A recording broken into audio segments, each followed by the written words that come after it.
হসপিটালে যে দেখেন ক্যান্সারে আক্রান্ত রোগীদের কি অবস্থা দেখেন।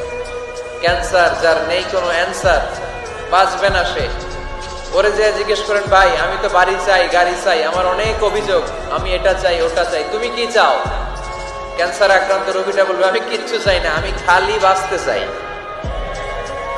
ক্যান্সার আক্রান্ত রোগীটা কি চায়? শুধু কি চায়? বাঁচতে চায়। আর আমাদের অনেক কিছু লাগবে, এজন্য বেঁচে যে আছি এই জন্যই আলহামদুলিল্লাহ। শ্বাস প্রশ্বাস যে নিতে পারতেছি, বেঁচে আছি, অনেক দিয়েছে প্রভু, আর কিছু লাগবে না, আলহামদুলিল্লাহ পড়েন। চাওয়ার কোনো শেষ নাই, আছে। লাউ আন্না লিকুল্লি ইবনি আদম ওয়াদিয়ান মিন যাহাব আহাব্বা আন ইয়াকুনা লাহু ওয়াদিয়ান ওয়া লা ইয়ামলা ফাহু ইল্লা তুরাব।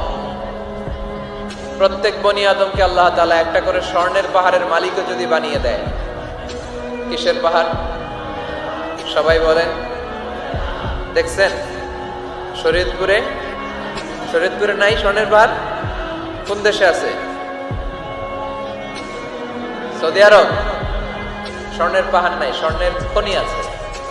স্বর্ণের পাহাড় এই পৃথিবীতে হবে না, স্বর্ণের পাহাড় পাওয়া যাবে জান্নাতে, ঠিক কিনা?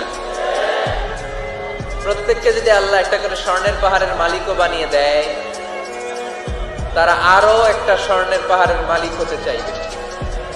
আচ্ছা বুঝে শুনে উত্তর দেন তো, আল্লাহ যদি আমাকে একটা স্বর্ণের পাহাড়ের মালিক বানিয়ে দেয়, আমার 14 পুরুষ এই পাহাড়, স্বর্ণের পাহাড় কেটে কেটে ভেঙে ভেঙে বিক্রি করে খেয়েও এই পাহাড়ের অর্ধেকও কি শেষ করতে পারবো? তাহলে আরেকটা লাগবে কেন? স্বভাব, ঠিক কিনা?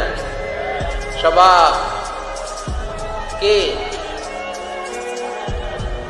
তো একটা স্বর্ণের পাহাড়ের মালিক যদি আমি হই, আমার 14 পুরুষ খেয়েও শেষ করতে পারবে, তারপরেও আমি আরেকটা কেন চাই? স্বভাব। আল্লাহর হাবিব বললেন এটা স্বভাব।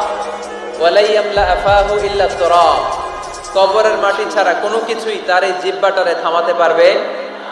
যার আছে যত বেশি, তার আরো চাই তত বেশি। মানুষের আছে যত বেশি, তার চাই তত বেশি। শেখ সাদি রাহিমাহুল্লাহ, ইরানের বিখ্যাত কবি, বালাগাল উলা বিকামালিহি কাশাফাত দুজা বিজামালিহি, এই কবিতা লিখে বিখ্যাত হয়েছিলেন। তো ওনার একটা সময় আর্থিক দৈন্যতা যাচ্ছিল, টাকা পয়সা ছিল না, ফলে পায়ে দেওয়ার মতো জুতা ছিল না। কি ছিল না? জুতা ছিল না। তো খুব আফসোস করে একদিন মনে মনে আল্লাহরে বলে, আল্লাহ আমি এত বড় কবি, আমার পায়ে দেওয়ার মতো জুতা নাই। আহা,